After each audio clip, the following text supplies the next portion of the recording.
Galit na si Coach Tim Cone. Halos mauntog na itong ulo ni Adrian Ocom sa board sa taas ng kanyang tinalon sa pagkuha ng rebound. Grabing total team effort ang pinakita ng Rain or Shine. Problemado na si Coach Tim Cone sa dulo. So eto na nga ang labanan ng Barangay Ginebra at Rain or Shine ni Las 2 Painters sa ongoing Governors Cup sa PBA. Gandang laban nga nito. Rematch sa nakaraang semifinals. Kasalukuyan ngang merong 1-1 na record ang Barangay Ginebra habang ang Rain or Shine naman nga ay merong 1 win at 2 losses. Well, to start the first quarter ay nakuha nga kaagad ng Barangay Ginebra ang opening basket this game sa naging 3-point shot ni Stephen Holt, pero agad din naman nga yung sinagot sa kabila ng Rain or Shine sa naging layup naman ni Adrian Ocom. Maaga nga naging agresibo offensively itong si Ocom kung saan nagkaroon nga kaagad ito ng 6 early points kasama itong kanyang highlight play.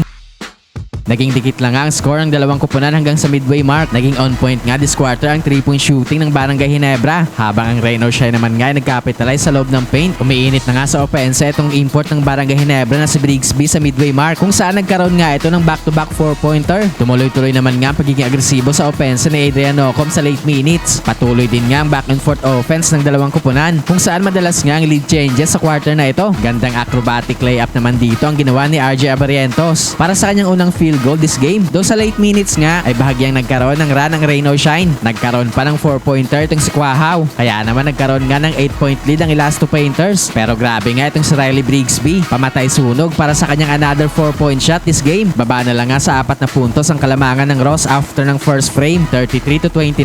Second quarter ay nagkaroon nga kaagad ng 3-point shot itong si Quahaw. Dahil nga dyan ay nakontrol nga ng Ross ang game sa early minutes. Hindi nga nagtagal ay umabot na nga sa double digit ang kalamangan ng Rain or Shine matapos ang basket sa ilalim ni Manaytay. Na-maintain nga ng Rain or Shine ang kanilang kalamangan hanggang sa midway mark. Hindi nga basta-basta makapag-generate ng run itong Barangay Ginebra dahil lagi nga may counter ang Ross sa kanilang mga baskets. Gandang move naman nga dito ang pinakita ni RJ Abarientos sa kanya naging basket sa ilalim pero hindi nga yun makapagbigay ng spark sa kanilang opensa kung saan magtatapos nga ang first half na lamang pa rin ng 7 points ang Rain or Shine, 53-46. Third quarter ay patuloy nga pag-control sa game na ito ng Rain or Shine sa first few minutes. Umiinit na nga sa offense itong si Kaylan Chongson na naging mainit ang 3-point shooting. Pilit ngang binubuhay ni Riley Brigsby itong offense ng Barangay Ginebra na nagkaroon ulit ng another 4-pointer. Pero lagi nga may counter ang Ross sa mga baskets ng Gene Kings. Step up na nga sa Barangay Ginebra itong si Abis na nagkakaroon ng mga key baskets this game. Pero tumuloy-tuloy nga ang mainit na offense ng Rain or Shine hanggang sa late minutes. Grabe naman nga itong rebound ni Adrian Ocom. Halos mauntog na ang kanyang ulo sa board sa taas ng kanyang tinalon sa play na yan.